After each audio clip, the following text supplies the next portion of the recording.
Bonjour à tous et bienvenue dans cette nouvelle vidéo. Donc aujourd'hui je vais répondre à la question: est-ce qu'il est possible de rencontrer des pervers narcissiques enfants dans les cours de récré?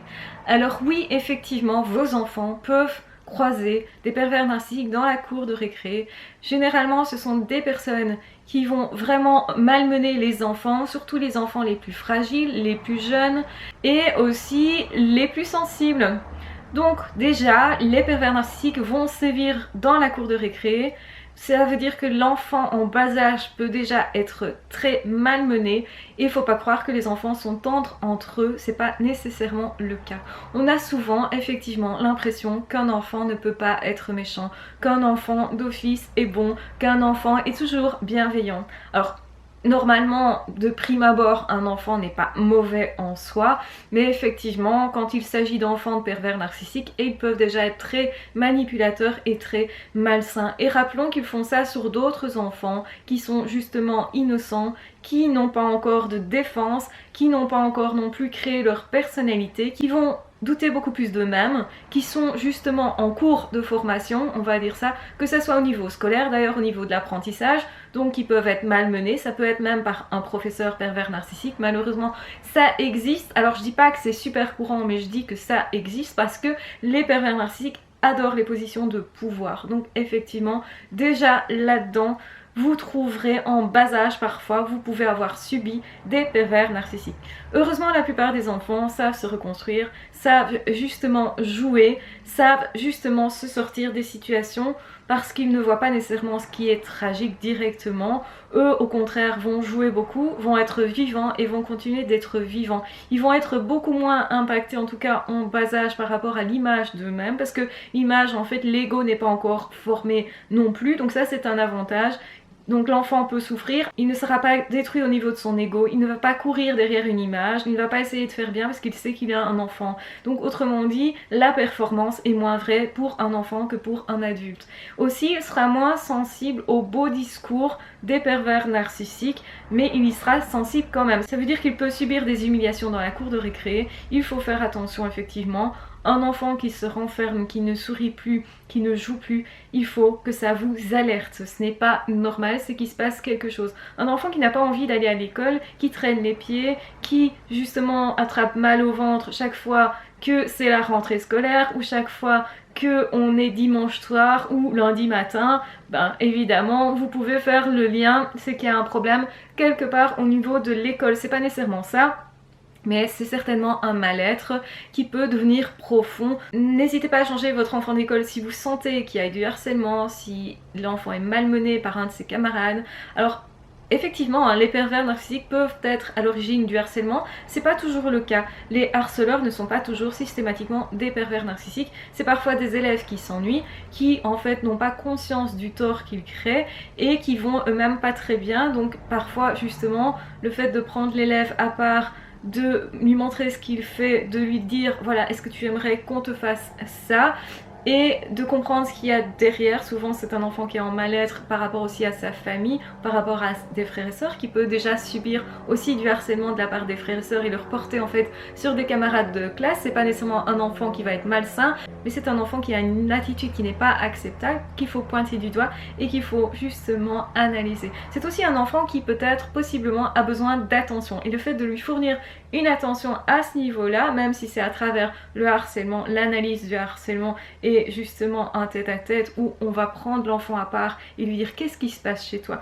pourquoi tu fais ça, qu'est-ce que ça signifie, qu'est-ce que tu veux nous dire, et bien l'enfant se sent écouté et va arrêter du coup le harcèlement. Alors c'est pas toujours vrai, évidemment un enfant qui est pervers narcissique ne va pas cesser le harcèlement parce qu'il prend vraiment plaisir à faire du tort à l'autre, à détruire l'autre, à le voir souffrir, etc. Et dans ce cadre-là, effectivement, il faudrait que les surveillants, les éducateurs soient vigilants justement pour empêcher que la manipulation se mette en place, pour aussi à certains moments mentionner que l'autorité n'est pas détenue par cet enfant-là, mais détenue par l'éducateur, par la direction et par aussi l'équipe qui entoure donc les enfants, donc c'est aussi les instituteurs. Donc si vous êtes dans le registre de l'éducation, faites bien attention, un enfant peut être malmené, les pervers narcissiques existent déjà très jeune, puisque la perversion narcissique se met en place assez jeune.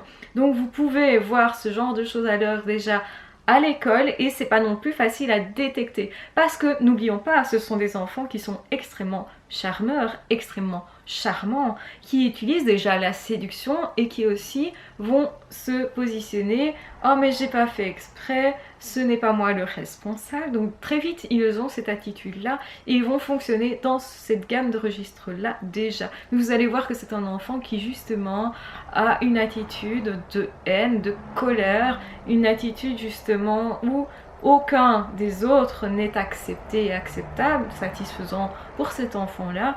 Donc déjà un enfant qui malmène aussi ses parents, ses grands-parents, ses frères et sœurs. Hein. Donc ça va déjà très loin. Et c'est vrai que c'est alarmant, on peut les détecter très tôt du coup. Et on peut travailler aussi sur le fait de ne pas renforcer tout ce qui est manœuvre de manipulation en recadrant l'enfant de façon justement à ce qu'il ne glisse pas vers ce registre de perversion narcissique, justement de rester purement et simplement dans ce domaine-là. On peut travailler avec ces enfants-là, mais il faut travailler très vite, très tôt et intensément et en étant hyper vigilant pour arriver à ce que ces enfants-là ne soient pas pervers narcissiques eux-mêmes. Mais c'est vraiment quelque chose qui est difficile, disons-le, c'est un travail énorme qui va demander aussi beaucoup de maîtrise de soi, qui va demander aux personnes qui entourent cet enfant justement parfois de placer l'enfant parce que c'est que la famille est dysfonctionnelle. Un enfant qui se comporte comme ça est forcément un enfant qui a souffert au niveau familial. Alors quand je dis au niveau familial, ça peut être des familles d'adoption, ça peut être chez des copains par lesquels cet enfant serait élevé, ça peut être par des voisins. En fait, un enfant qui passe beaucoup de temps justement avec quelque chose de dysfonctionnel, une famille dysfonctionnelle, ça peut être quelqu'un qui est hyper autoritaire. C'est pas nécessairement un enfant pervers narcissique qui devient pervers narcissique n'a pas toujours systématiquement des parents pervers narcissiques. Il y a beaucoup de cas où effectivement les parents, les grands-parents par exemple, sont pervers narcissiques ou les frères et sœurs, mais vous avez aussi des enfants qui peuvent devenir pervers narcissiques du fait de maltraitance parentale, hein, de harcèlement répétitif, de maltraitance répétitive dans le cercle familial ou en tout cas dans le cercle dans lequel l'enfant est élevé. Donc c'est pas toujours la famille qui est responsable, ça peut être simplement l'ambiance aussi. Hein. Donc c'est de toute façon malsain, dysfonctionnel et plus évidemment on va remettre cet enfant dans un cadre sain et plus on va avoir de chances forcément de sauver cet enfant-là. Et le truc c'est qu'il faut détecter ça très vite, il faut réagir très vite et souvent malheureusement j'en ai déjà parlé, souvent il y a un des deux parents ou les deux qui sont pervers narcissiques. Dans ce cas là, beaucoup de chances que l'enfant n'ait pas d'aide suffisante et beaucoup de parents vont réagir, qui sont les parents pervers narcissiques, vont réagir en mettant l'enfant justement dans une autre institution, non pas pour qu'il soit sauvé, mais justement pour qu'il puisse continuer d'œuvrer tranquillement. Hein. Donc effectivement, ce qui se passe, c'est que l'enfant ne va pas avoir beaucoup de recours, va pas beaucoup recevoir d'aide, si vous voulez, pour pouvoir se sauver.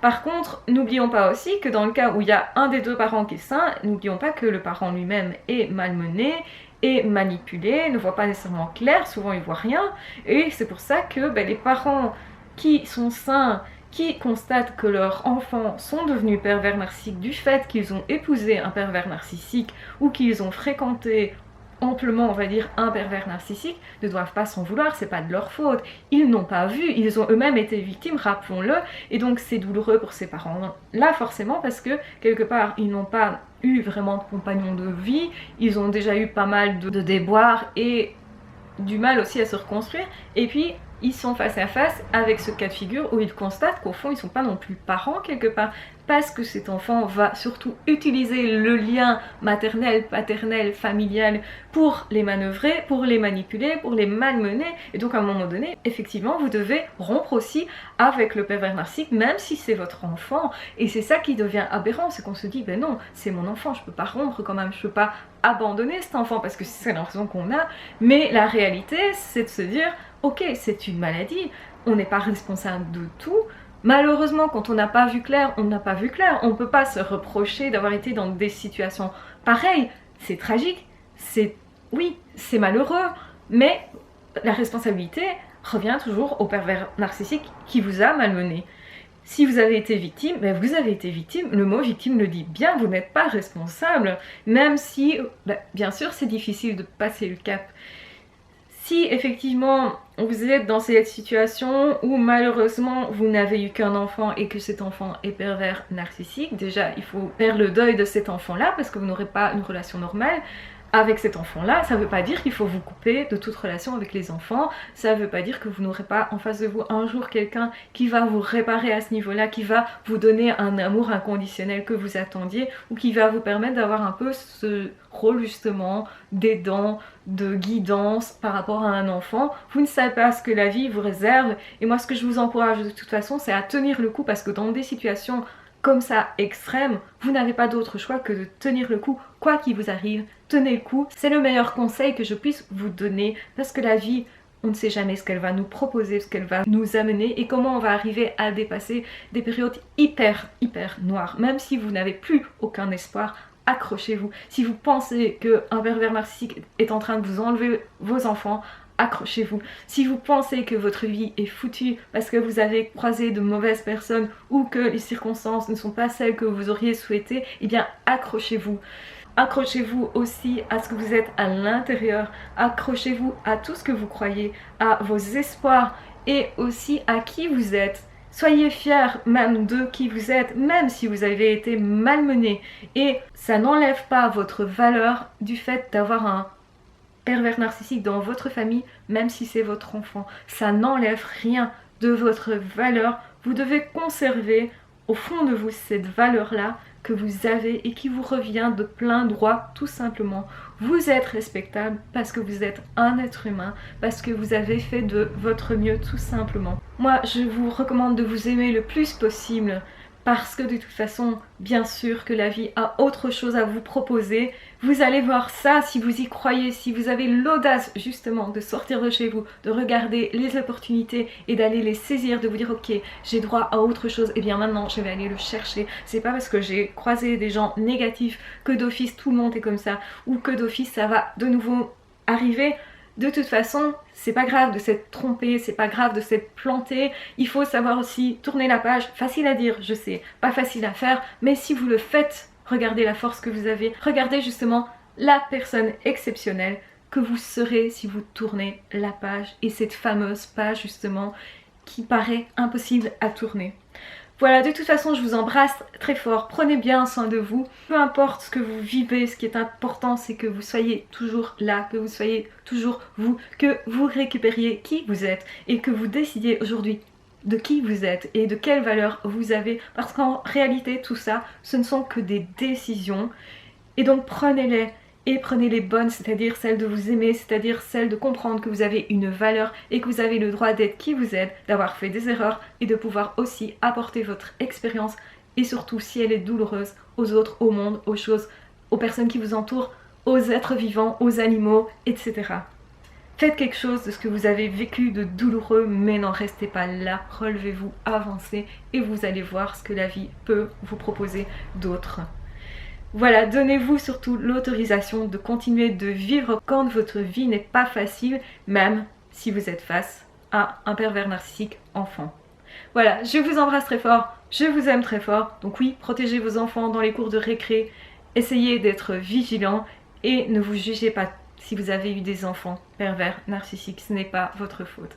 Je vous embrasse bien fort, je vous aime bien fort, prenez soin de vous et de toute façon on se retrouve très vite dans d'autres vidéos ou dans d'autres podcasts. N'hésitez pas à vous abonner, n'hésitez pas à partager si vous pensez que ça peut être utile à quelqu'un parce que c'est un sujet dont on parle très peu et je pense que peu de professionnels vont oser se mouiller et en parler justement. Voilà, je vous embrasse très fort, je vous aime très fort, prenez bien soin de vous et on se retrouve très vite dans d'autres vidéos et dans d'autres podcasts. Ciao, bye bye.